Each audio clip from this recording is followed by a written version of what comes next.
ज्ञानतिमिरन्धस्य ज्ञानञ्जनशलाकया चक्षुरुन्मिलितं येन तस्मै श्रीगुरुवे नमः।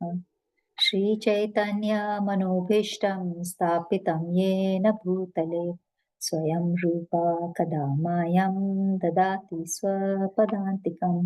वन्देऽहं श्रीगुरुं श्रीयुतापदकमलं श्रीगुरुं वैष्णवांश्च श्रीकृष्णपादान् सहगना रघुनाथं वितं तं सजीवन् साद्वैतं सावधूतं परिजनसहितं कृष्णचैतन्यदेवं श्रीराधाकृष्णपादान् सहगना ललिता श्रीविशाखावितंश्च हे कृष्णा करुणा सिन्धु दीनबन्धु जगत्पते गोपेश गोपेश गोपिकान्त राधाकान्ता नमोऽस्तुते तप्तकाञ्चन गौराङ्गी राधे वृन्दावनेश्वरी ऋषभानुसुते देवी प्रणमामि हरिप्रिये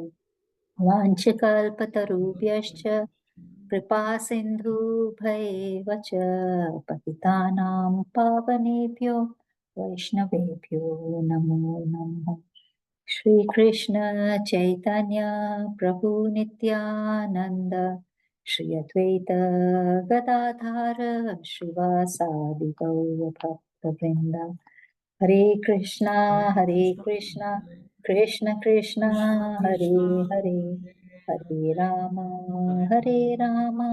Ram Ram Hare Hare. Hare Krishna Prabhuji, we are reading the Srimad Bhagavatam. Thank you for giving your precious time to us and coming for this class. Please accept our humble obeisances on behalf of everybody who have joined the group and are about to join.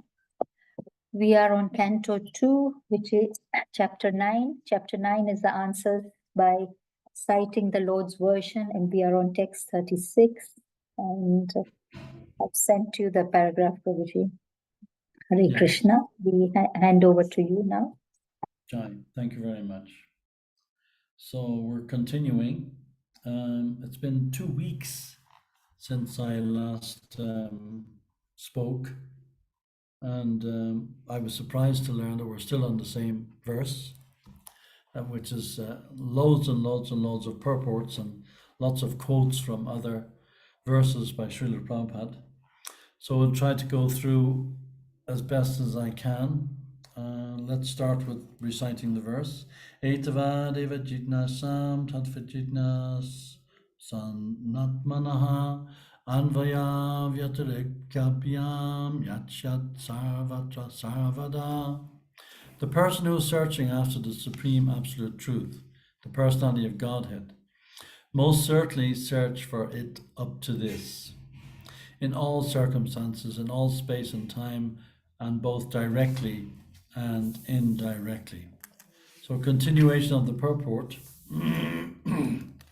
from page 504 in my book. By scrutinizingly reviewing all the revealed scriptures and judging them again and again, it is now concluded that Lord Narayan is the supreme absolute truth, and thus he alone should be worshipped. The same truth is also indirectly described in the Garuda Purana as follows. Paramgato pai vedanam sarva shastrarta vejapi yona sarveshvari bhaktas tam vijat purushattamam. Even though one may have gone to the other side of all the Vedas, and even though one is well versed in all the revealed scriptures, if one is not a devotee of the Supreme Lord, he must be considered the lowest of mankind. Similarly, it is also stated in Srimad Bhagavatam 5.18.12 indirectly as follows. Yasyati bhaktir bhagavata kinchana sarver gunastatra samasate sura harava bhaktasya kuto mahadguno manoratana sati davato bahi. One who has unflinching devotion onto the Supreme Personality of Godhead must have all the good qualities of the demigods. And contrarily, one who is not a devotee of the Lord must be hovering in the darkness of mental speculation and thus be engaged in material impermanence. Srimad Bhagavatam 11:18 says, Shabda Brahmani Misnato Nisatyat Parayadi Shramas Tasya Shrama Palo Yadanam Eva Rakshataha. One may be well versed in all the transcendental literature of the Vedas, but if he fails to be acquainted with the Supreme, then it must be concluded that all of his education is like the burden of a beast, or like one who's keeping a cow without milk capacity. Similarly, the liberty of discharging the loving transcendental service to the Lord is invested in everyone. Even the women, the Sudras, the forest tribes, or any other living beings born in sinful conditions.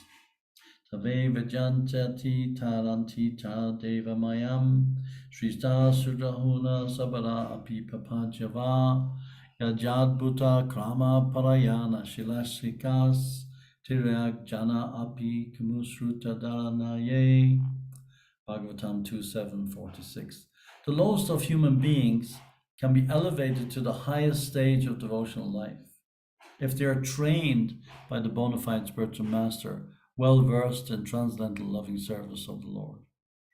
If the lowest can be so elevated, then what to speak of the highest, who are well versed in Vedic knowledge? The conclusion is that devotional service to the Lord is open for all.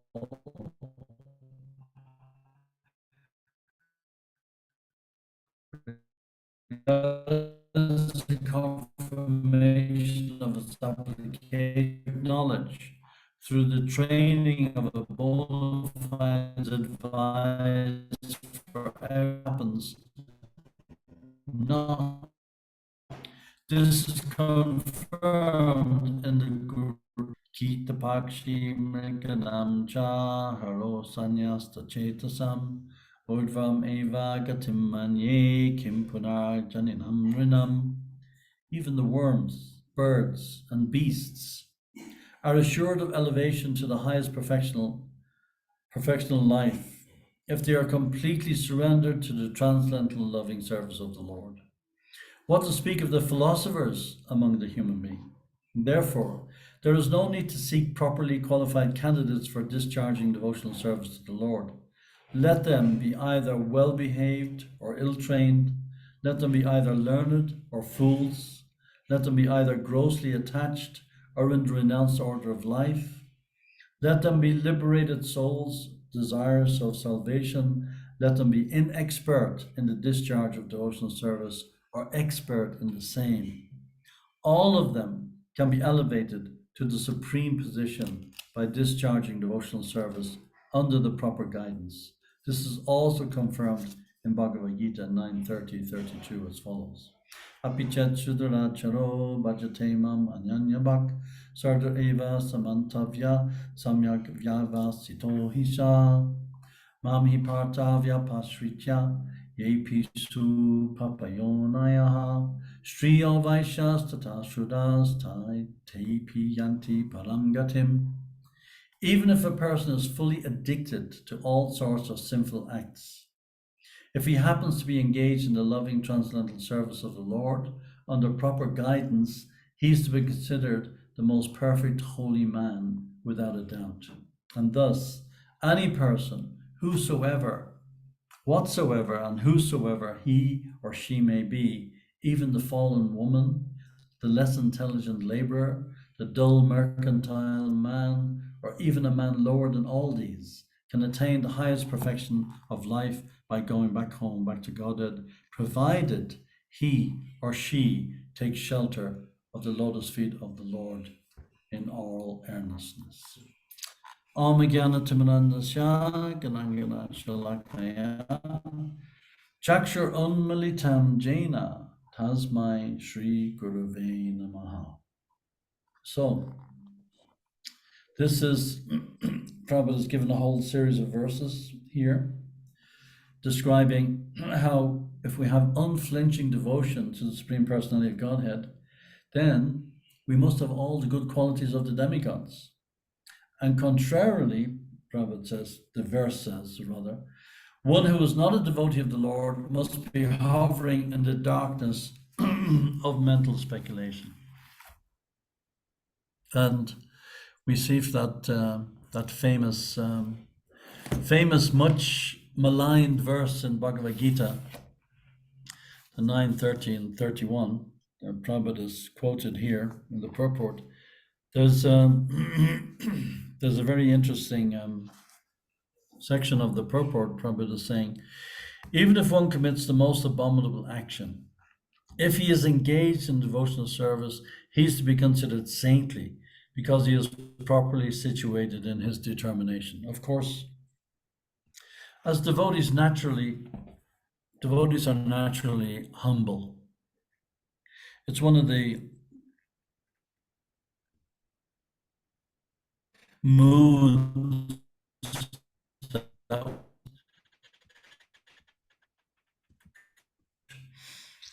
Hare Krishna Prabhuji.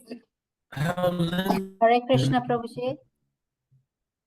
Sorry to disturb you, but I think your bandwidth is a little low, so we can't hear you Right. properly. Maybe if you can switch off the video, then we might be able to hear you. Okay, fine. So, is that a bit better? Yes, we can hear you now. Okay, sorry about that. So, It's not a problem. one of the first qualities that we begin to imbibe as devotees when we join is that we begin to see just how vast the knowledge of devotional service is, how much it embraces the vast array of literature that is there, that are available at our disposal. And then when we begin to read the greatness of the acharyas in our line, the greatness of so many devotees that we encounter in our devotional lives, that we devotees from history, devotees historically, devotees that we meet on a day-to-day basis, and devotees that we run into, devotees that we have the great good fortune to come across in our lives personally, direct, face to face. And it's just it's very humbling. It's a natural feeling to develop this humility when you meet so many wonderful devotees, as I have had the great good fortune to meet in my lifetime. And then the amazing devotees that we read about from our history and from our own sampradaya, from the writings of the previous acharyas, the Goswamis, our own Srila Prabhupada, Bhaktisiddhanta Maharaj, Bhaktivinoda Thakur, then naturally you take on a mood of humility. It's inevitable. So in this mood of humility, then we can feel, oh wow, look at me, I'm so small, I'm so insignificant. How on earth can I manage to rise above the parapet and engage in the devotional service of the Lord to the same extent, or even to a smallest degree, of these devotees that I've come across and the previous acharyas that we read about. So then when we consider ourselves so fallen and so insignificant, but then Prabhupada in this purport to this 9:30, he gives us so much encouragement. And these verses that we just quoted from the Bhagavatam, from today's purport, they give us so much encouragement. The lowest of human beings can be elevated to the highest stage of devotional life if they are trained by a bona fide spiritual master, well versed in transcendental loving service of the Lord. Transcendental loving service of the Lord. This is always the key. It's always loving service. It's always transcendental. And this word is used over and over and over again. Love, love, love, love, love. It's always loving devotional service. That's the key. Everything we do is centered around love. And everything that is bringing us away from that conclusion, that is what we have to avoid. And because we're kind of like, I was listening to Prabhupada today, Prabhupada was saying we're like on the ocean, on the shore of the ocean. So the ocean is coming in. I just came from the coast actually, and the shore is coming in. It's splashing on the sand, on the rocks. It's washing back out. It's coming in. It's going out. It's coming in. The tide is constantly moving in and out, and we're standing on the shore. So sometimes it's wet, sometimes it's dry. So our engagement in devotional service is like that. Sometimes we're fully immersed. Sometimes we're hovering on the brink. Sometimes we've gone away. Sometimes our mood takes us in one direction, and our life and lifestyle takes us in another direction. And we're constantly berating ourselves. Oh, I could have done this, I could have done that, I could have engaged in this way or that way. But these verses are giving us the encouragement. Prabhupada is saying here, the verse, brother, is saying from the Garuda Purana, and this is quite a shock. Even the worms, birds, and beasts are assured of elevation to the highest perfection stage of life if they are completely surrendered to the transcendental loving service of the Lord. So what to speak of the philosophers amongst the human beings? So we could, in a sense, consider ourselves to be amongst the philosophers of the human beings. So, and that verse from the Garuda Purana is saying how, even the worms, the birds, the beasts, they can also engage in the service of the Lord. This is inconceivable, but this is the mercy of Krishna. This is the mercy of the Lord. He's extending his mercy to all of us 24 hours a day. It's non-stop.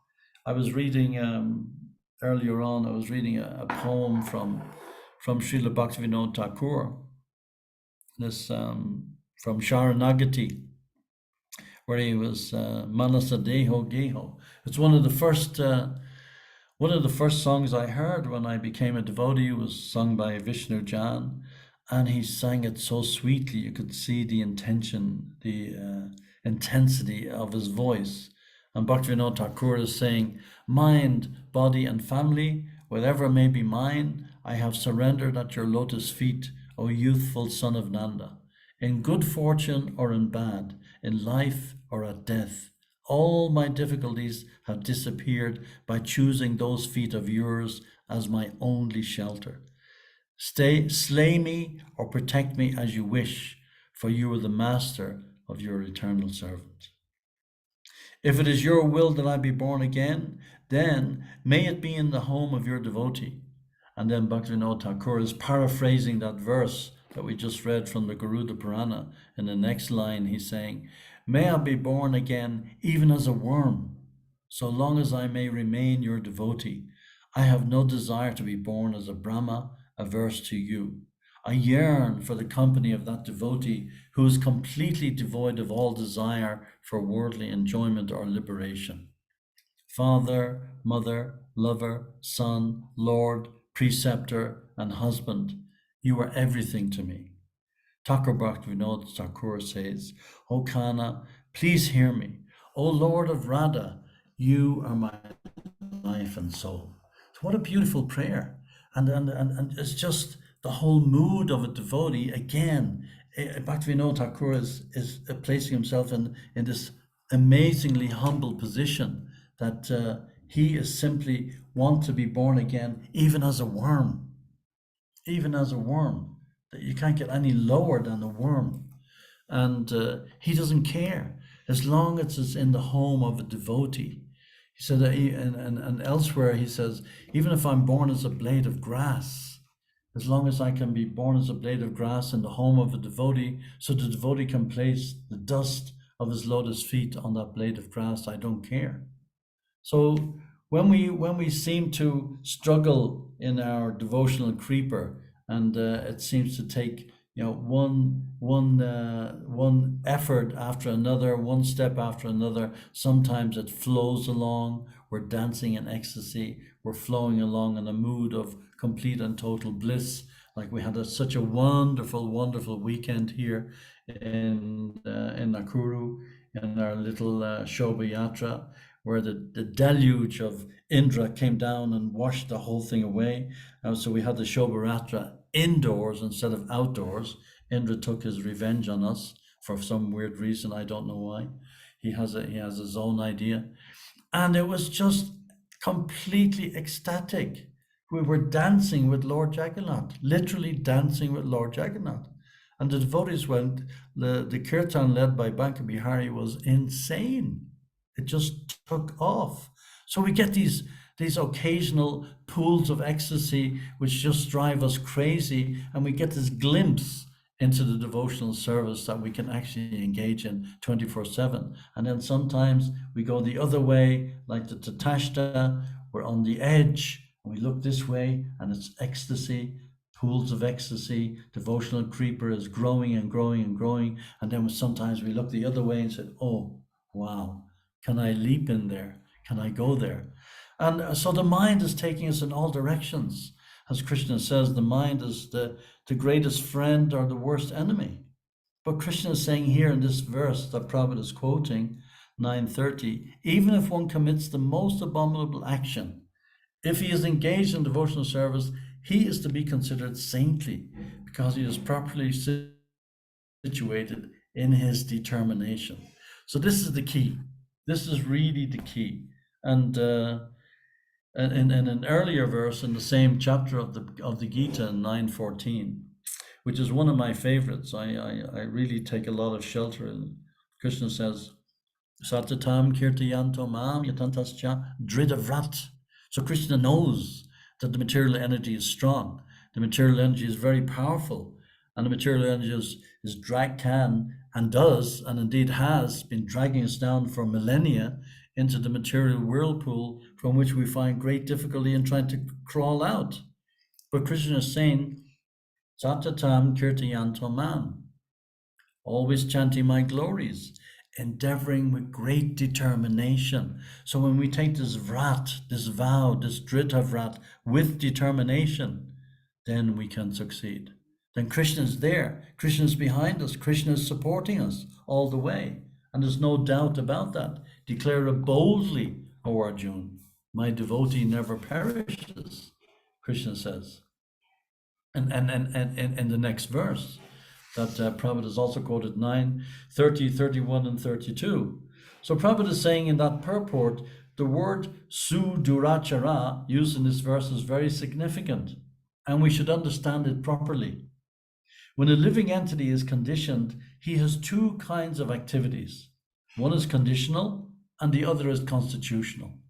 So our problem is we equate both as being on the same situation. We may understand theoretically that our constitutional position of Sat Chit Anand, that is there. Every devotee has that on the tip of his tongue. But then we gravitate towards the conditional. But even that, it gives us hope. Prabhupada is saying, as for protecting the body or abiding by the rules of society and state, certainly there are different activities, even for the devotees, in connection with the conditional life. And such activities are called conditional. Besides these, the living entity who is fully conscious of his spiritual nature and is engaged in Krishna consciousness or the devotional service of the Lord has activities which are called transcendental. Such activities are performed in his constitutional position, and they are technically called devotional service. Now, in the conditioned state, sometimes devotional service and the conditional service in relation to the body will parallel one another. So that's fine. When they parallel one another, they're in conjunction, they're working together, then it's okay, then we don't have a problem. But then again, sometimes these activities become opposed to one another. As far as possible, a devotee is very cautious. This is the thing, to be cautious, so that he does not do anything that could disrupt his wholesome condition. He knows that perfection in his activities depends on his progressive realization of Krishna consciousness. And this is the key. We can't be instant pure devotees overnight. We're always engaged in this process of sadhana bhakti, step by step by step. That's why Prabhupada is saying here, progressive Krishna consciousness. The perfection in his activities depends on his progressive realization of Krishna consciousness. So every day we get a little glimpse into one realization or another. We build on those little realizations, and it's like a link in a chain. And then slowly, slowly, slowly, that link, and there's another link, and another link, and another link, and so on, taking us to the feet, the lotus feet of Sri Krishna himself. And we have these wonderful occasions like the month of Damodar, Damodarastikam, when we can offer the ghee lamp, where we can sing the prayer, where we can see how, and isn't it an amazing realization? The whole world, the whole universe, the whole cosmic manifestation, all the universes, in fact, are running in fear of Krishna. And Krishna is running in fear of Mother Yashoda.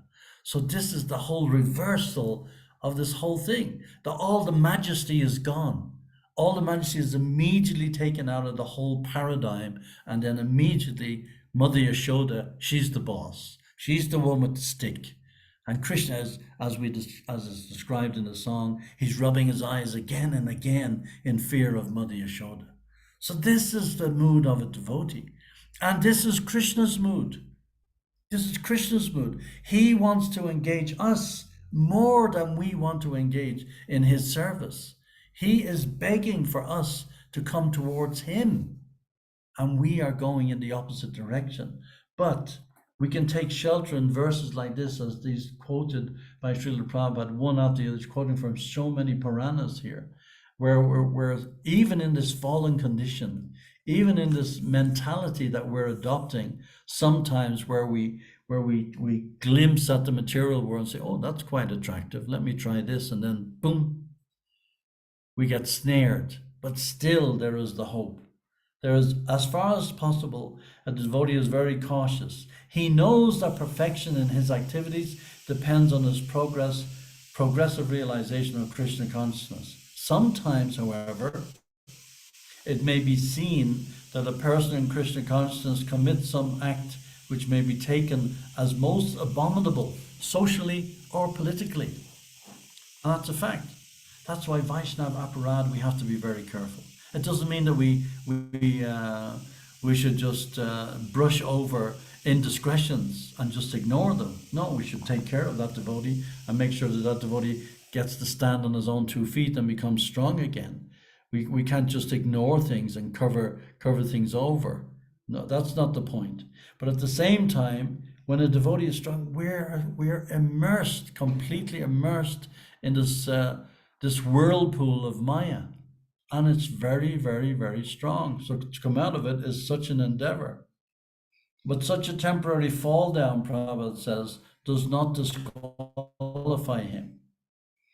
In Srimad Bhagavatam it is stated that if a person falls down but is wholeheartedly engaged in the transcendental service of the Supreme Lord, the Lord, being situated within his heart, purifies him and excuses him from that abomination. The material contamination is so strong that even a yogi, fully engaged in the service of the Lord, sometimes becomes ensnared. And there's so many examples in the Bhagavatam, so many. Bharat Maharaj, he's a perfect example, one of the most brilliant examples that I can think of, where he became so attached to a deer, and he took birth as a deer. But even in the bodies of a deer, he could remember that he was previously a devotee.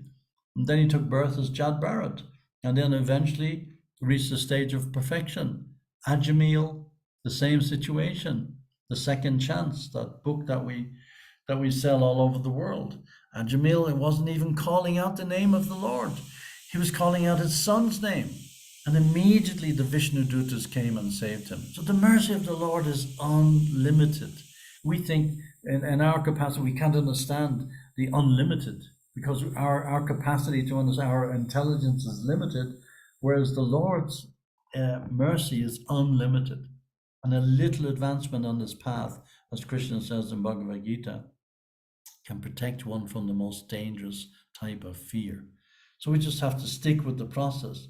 The material contamination is so strong, even a yogi can fall. Therefore, the process of devotional service is always a success. Always a success. No one should deride a devotee for some accidental fall down from the ideal path. 4. As explained in the next verse, such occasional fall downs will be stopped in due course as soon as a devotee is completely situated in Krishna consciousness. And the main thing, Prabhupada says, a person who is situated in Krishna consciousness is engaged with determination, dridavrat, in the process of chanting Hare Krishna, Krishna Krishna, Hare Hare, Hare Rama, Rama Rama, Hare Hare. And as we were discussing today, this is a 32-syllable mantra. It's not a 28-syllable mantra. It's not a 26-syllable mantra or a 20-syllable mantra or anything like it. It's a 32-syllable mantra. So if we want to engage in the service of the Lord, our main thing is to focus on the chanting of the holy names of the Lord. And we focus on those names with determination. And we're focused in such a way that we hear every single syllable. And we pronounce every single syllable. And we sit down or we walk or we do our chanting with determination, with no distractions. We were reading the other day how in the Prabhupada Lilamrita, how Jayananda, San Francisco, in the early days, he was so determined that he would sit down and he would chant his rounds, all 16 rounds. He would sit in one place, he would chant all the 16 rounds with his eyes closed, so nothing could deviate him from the chanting of the holy names. And there was a very, very funny incident. He was absolutely hopeless at Sanskrit. He was hopeless at pronouncing Sanskrit. When Prabhupada, there was a very funny incident where Prabhupada was teaching him the Gayatri mantra. And Prabhupada was showing him on the fingers how to chant the Gayatri mantra. And Jayananda, he just couldn't get it. He just couldn't get it. So finally Prabhupada said, Prabhupada just laughed and he said, it's useless, just forget it. He just told Jay, just forget it. And there was one time when I interviewed Tripurari Swami and Sridhar Swami. They were on the west coast of San Francisco. They were out on book distribution with Jayananda. And around noontime, they decided that we'll stop for a break, take some prasadam, and we'll chant our Gayatri. So Jayananda, he pulled out his Gayatri thread, which was about 2 inches long, and was covered in black grease and paint and everything, where he'd been painting the rath cart or repairing something in the temple. His Gayatri thread, he used to use it to tie up bits and pieces of things that were broken. Whatever need fixing, he'd break off a bit of his thread and he'd use that. So he had this tiny, tiny little thread was barely reaching away from his neck. And so they sat there chanting their Gayatri, Tripurari Swami and Sridhar Maharaj, and Jayananda, he finished his in about 30 seconds, put his thread away. And at the end, Tripurari Swami said to Jayananda, well, that was one hell of a fast Gayatri there, Jayananda. How do you manage to chant it so quickly? And Jayananda said, I can't remember a word of it. So it's like, and this is the devotee that Prabhupada said, Jayananda went back to Godhead. So it's not based on formalities. It's not based on, the number of shlokas we know, and it's based on this and that, and all the ritualistic processes that we go through, even within our temple atmosphere. But it's based on purity. It's based on love. And everything we do, it should be based on love. In the next verse that Prabhupada is quoting in this purport from today, 9:31, it says, he quickly becomes righteous and attains lasting peace, O son of Kunti. Declare it boldly that my devotee never perishes. So this should not be misunderstood, Prabhupada says. In the 7th chapter, the Lord says that one who is engaged in mischievous activities cannot become a devotee of the Lord. So this appears to be a contradiction. The question remains then, How can a person engaged in abominable activities, either by accident or by intention, be a pure devotee? This question may be justly raised. The miscreants, as stated in the 7th chapter, who never come to devotional service of the Lord. This is the difference. They never come to the devotional service of the Lord, have no good qualifications, as is stated in Srimad Bhagavatam. Generally, a devotee who is engaged in the 9 kinds of devotional activities is engaged in the process of cleansing all material contamination from the heart. He puts the Supreme Personality of Godhead within his heart, and all sinful contaminations are naturally washed away. Continuous thinking of the Supreme Lord makes him pure by nature. According to the Vedas, there is a certain regulation that if one falls down from his exalted position, he has to undergo certain ritualistic processes to purify himself.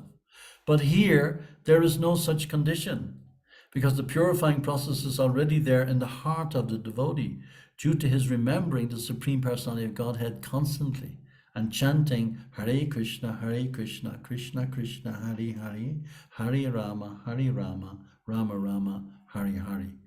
It should be continued chanting without stoppage. This will protect the devotee from all accidental fall downs. He will thus remain perpetually free from all material contaminations. So sometimes in our lives, we reach a stage where our back is against the wall. We don't know where to go. We don't know what to do. We don't know the solution. We don't know the way out. How on earth do I deal with this situation in my life, whether it's to do with family or business or society or friendship or whatever? Things fall apart.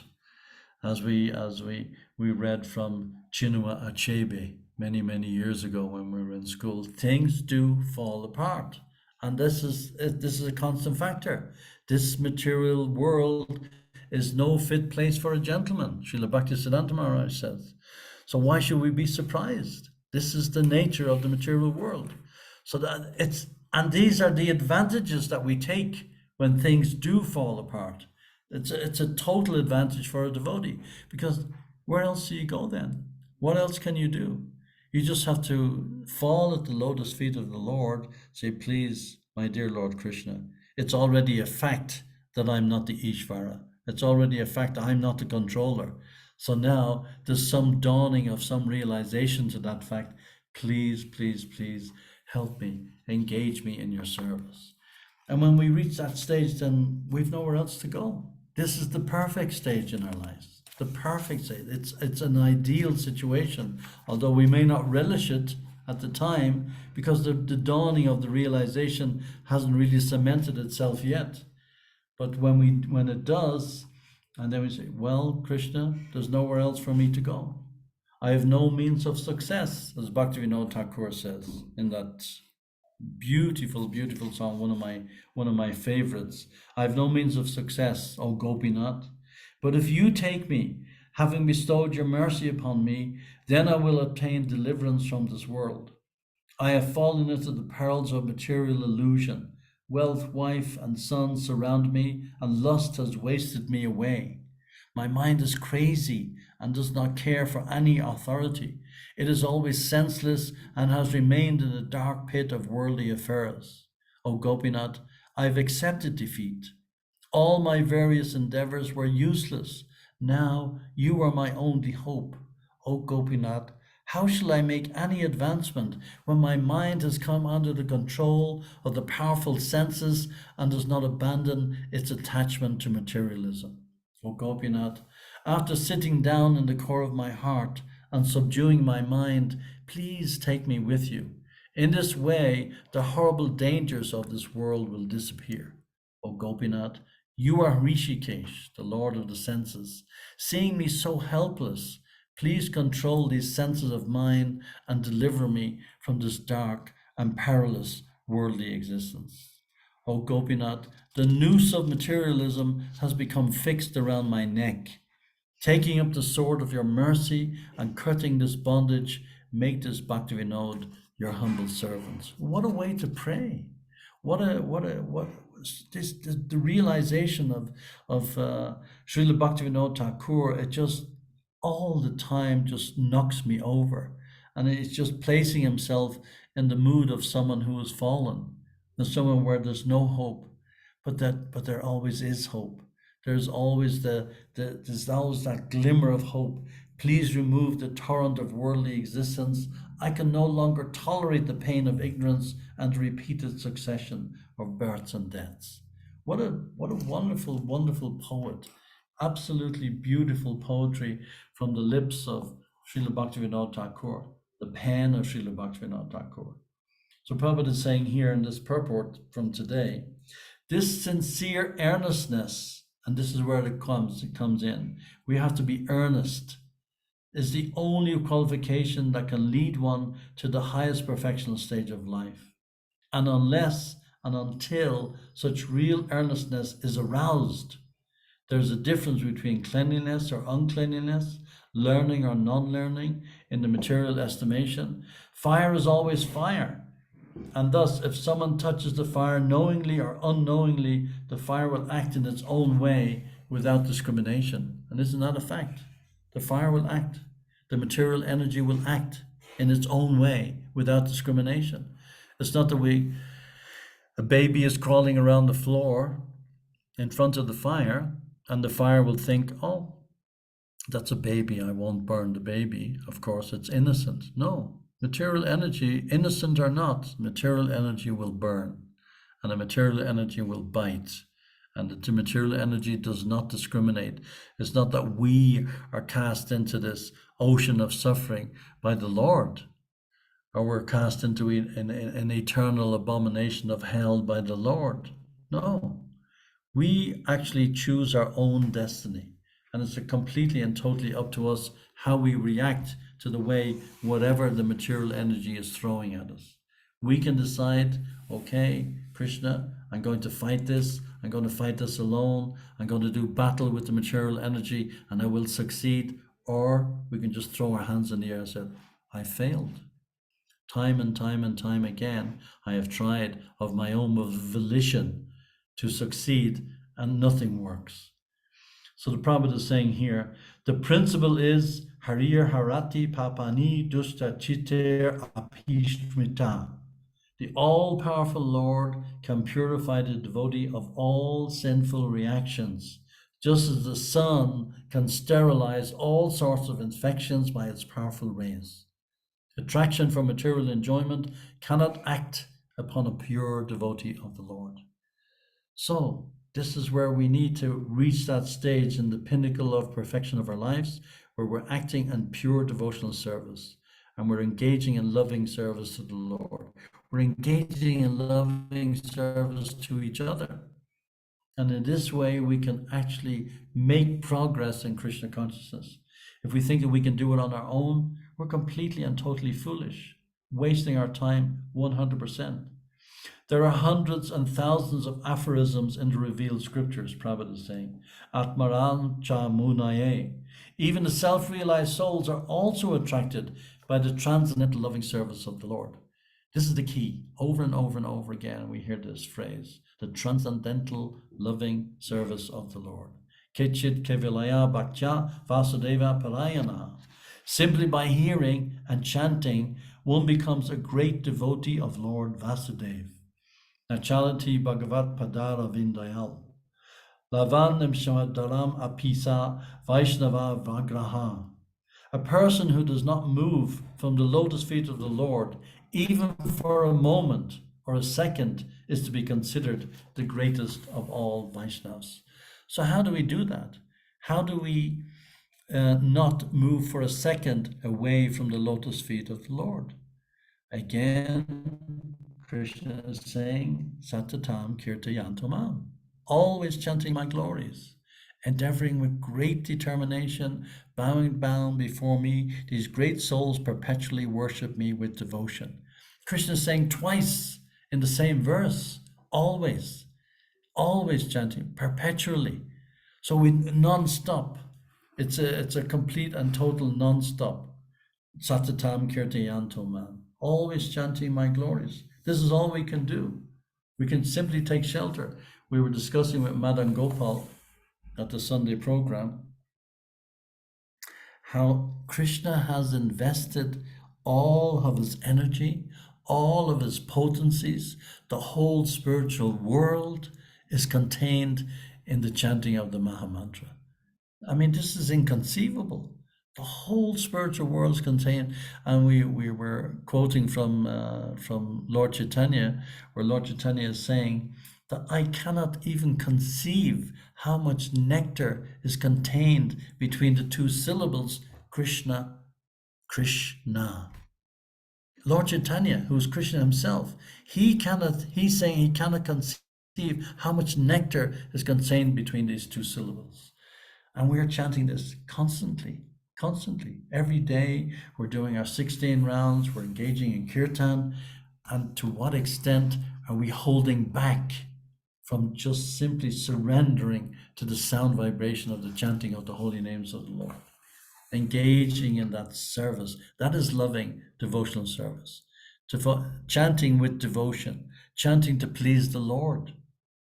Not chanting for some glorification of the wonderful way in which we do kirtan, or the wonderful way in which we play the mridanga or the harmonium. That's not the idea. Or the wonderful, fantastic melodies that we can come up with.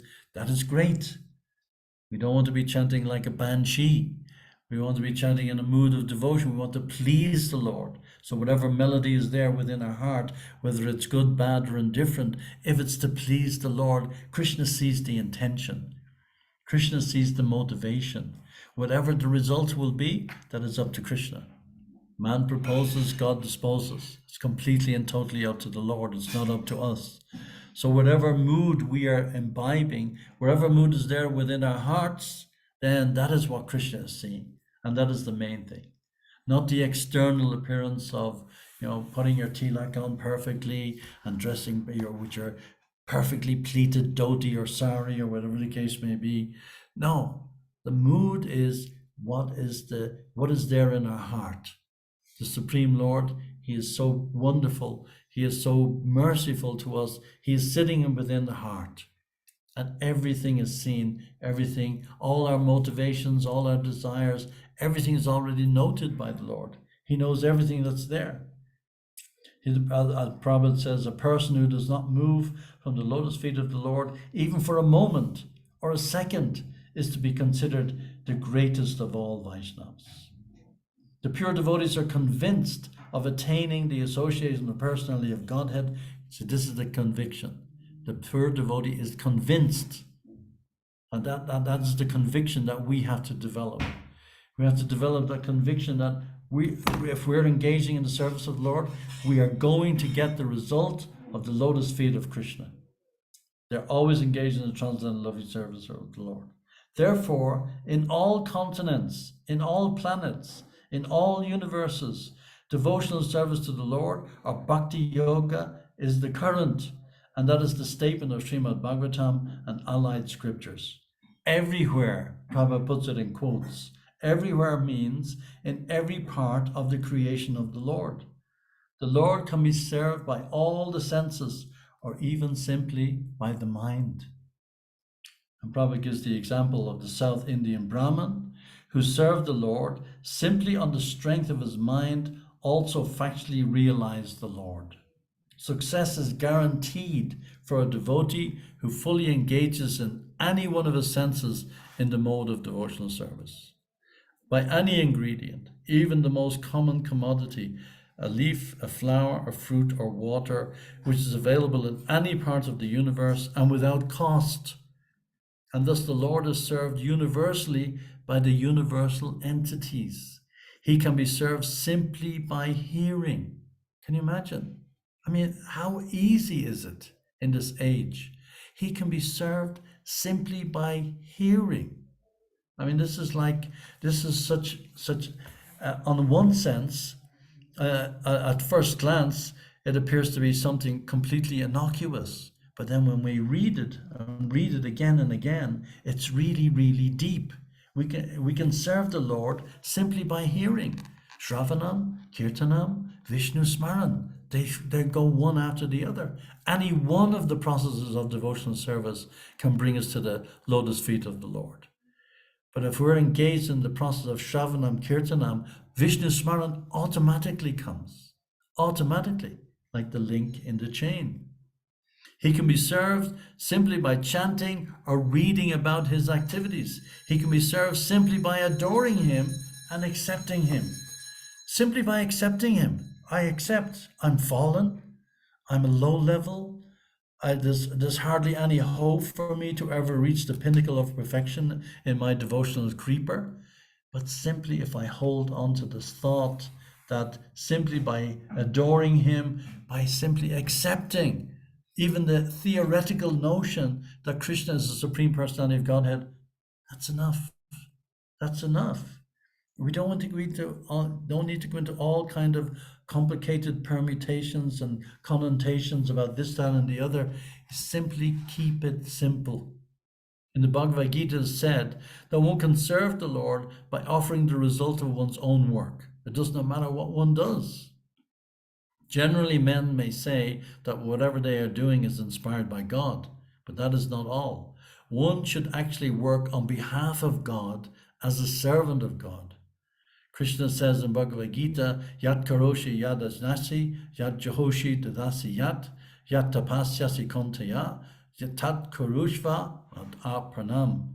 Do whatever you like, or whatever may be easier for you to do. Eat whatever you may eat, sacrifice wherever you can sacrifice, give whatever you may give in charity, do whatever you may undertake in penance, but everything must be done for him only. So that's the thing. We simply dovetail everything that we want to do in our life that we're doing anyway, that we're doing every single day of our lives anyway. Just simply engage that, dovetail that in the service of the Lord. And that is the stage of perfection. There's no need for anything extraneous. There's no need for any over endeavor. There's no need to try to do something that doesn't come naturally to us. And man proposes, God disposes. If we propose something which is going to increase our service attitude, Krishna will facilitate that. And as Prabhupada used to say, over and over and over again, particularly when devotees would feel a little despondent, that they would try to do something for Prabhupada, try to do something to expand the mission in Prabhupada's time, and it wasn't quite successful, Prabhupada would say, no. Failure is the pillar of success. It's the pillar of success because Krishna doesn't see the result. Krishna sees the motivation. So we should never become despondent that we're not really making the endeavor that we should be making. We are. All we have to do is stick with the process, stick with the way in which we are taught by Srila Prabhupada and the Acharyas, and read Prabhupada's books and take shelter with Prabhupada's books. And everything just falls into place. It's natural. Man proposes, God disposes. And whenever Krishna wants to give us, how many setbacks did Srila Prabhupada have in his mission to spread the glories of the holy name? How many setbacks Prabhupada had when he was trying to fulfill the order of his spiritual master before he even came to the West? So many setbacks. He got the instruction to preach to Western devotees, to preach in the Western world, to print books in the English language. He got that instruction in 1922. And he fulfilled the start of that instruction. He began to fulfill it in 1966. A gap of what appeared to be 44 years. But those 44 years were 44 years in preparation for the real thing. So it's not that we're given the instruction to do this, that, and the other by the spiritual master, by reading the books, that we say, oh, I have to do it today. No, we shouldn't be beating ourselves over the head with a stick. We should take recognition of the fact that we are weak, that we are in a fallen condition, and take shelter of the fact that these kinds of verses which are inspiring us and giving us the inspiration to dedicate more and more and more. Even the fallen conditioned souls, all the Puranas that Prabhupada has quoted in today's purport, they're all based on the fact that, yes, we recognize we're in a fallen condition. We recognize that we have a huge Mount Everest to climb, but we're on the way. The journey of 1,000 miles begins with the first step. And we have taken that step. And we should applaud ourselves and pat ourselves on the back sometimes and say, well done. And stick with it and stick with that process. And the rest of our life is just plain sailing. Just go back home, back to Godhead. Jai. Thank you very much. I believe our time is close to finishing. If there are any questions or comments, sorry for the interference with the strength of the communication. But, well, people are very lucky. They didn't have to look at my face for the rest of the hour. So that's a blessing in disguise. So thank you very much again. All glories to Srila Prabhupada. Hare Krishna.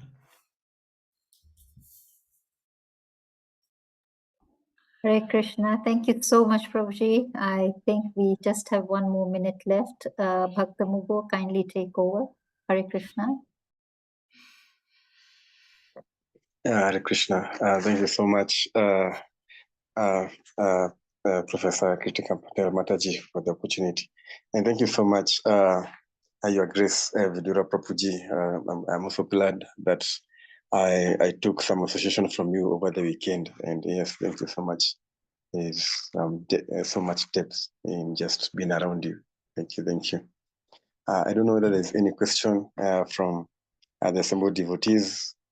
Yeah, maybe before maybe we can try to guide us on how we can serve the Lord on our mind, through our mind. We're just trying to see how we can maybe perfect that. You can kind of give us some clarity. Thank you. Yeah, I think the best way that, for Yes. me, I can only speak for myself. The best way that I have found in devotional services to be yourself, not to try to imitate somebody else, not to try to come up to somebody else's standard or somebody else's elevated status or somebody else's lower status or whatever the case may be. We have to find our own individual relationship with Krishna. And we have to cultivate that relationship. And that relationship gradually becomes revealed to us as we progress in Krishna consciousness. And we all have our own individual realizations, and we all have our own individual attractions in so many different ways to Krishna. We're all individuals, because Krishna says in the Gita, never was there a time when I did not exist, nor you, nor all these kings, nor in the future shall any of us cease to be. So we have to be, I have to be myself, warts and all. And I shouldn't be afraid, to hide my different indiscretions, or to hide my lack of advancement in Krishna consciousness, or try to imitate somebody who, like, I remember the first time when I was in Nairobi. I was a very, very young devotee. It was only a year or so in the movement. And when I came to Nairobi, there was 30 devotees in the temple, and I was the only one who wasn't a Prabhupada disciple. All the others were Prabhupada disciples. So one day the temple president came to me and he said, "You're giving class, Bhagavatam class this morning." I said, "No, please, not me. No, I can't." And it's all these big personalities. Brahmananda was there, and Kripa Moya was there, and Ajamil was there, and all these big devotees who had been years in the movement, and I was a nothing, nobody. So I sat down shivering, don't know what to say, could hardly even read the verse. I still can't read the verses, but nothing has changed in that regard. And then, I'm trying to make myself sound, like I know what I'm talking about. As Krishna says in Bhagavad Gita, Nama Om Vishnu Padaya Krishna Pastaya Bhutale. That was the only thing that came out of my mouth. Everybody just fell on the floor laughing, and they thought it was really funny. But that you have to start somewhere. You cannot imitate anybody else. It's not you. So you have to be you. You have to be. The science of self-realization is the direction in which we should go. And when we accept ourselves for what we are, warts and all, then we can build on that, and we can gradually smoothen away all the warts and get rid of all the anomalies, and just finally there's just you're exposed for everything that you are. And then you just say, okay, Krishna, this is what I am.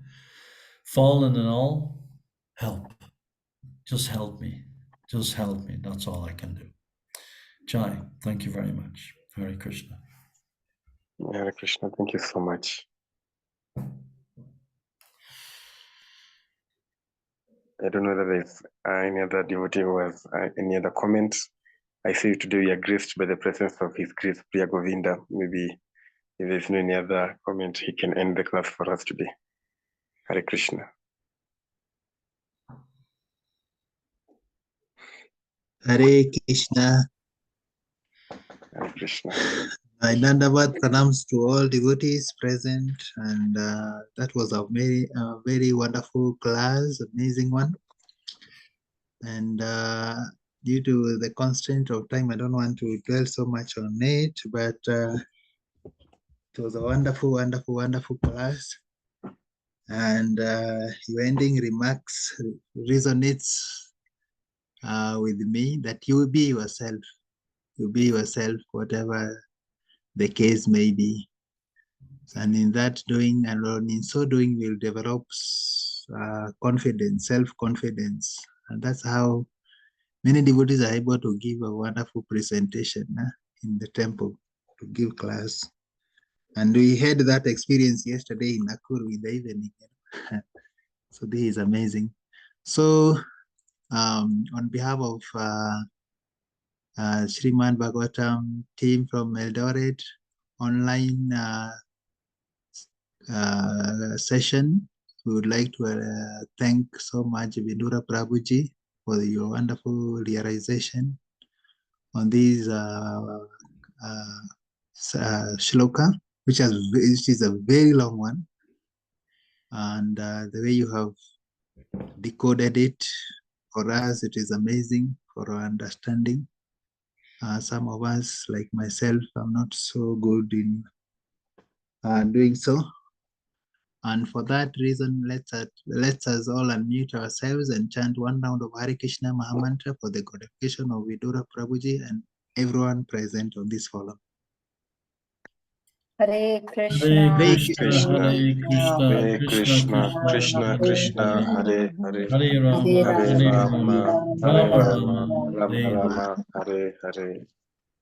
His Grace Vidura Prabhu ki jai, Jai, Prabhupada ki jai, Jai, Mad Bhagavatam Zoom session, Bhakta Vrinda ki jai, Jai. Jai Gaur Hari Premanande. Hare Hare. Jai, thank you very much, everybody. Good night. Hare Thank Krishna. you, Prabhuji. Hare Krishna. Thank you very much, Prabhuji. Priya Jai. Govind Prabhu, you should give a class as well now.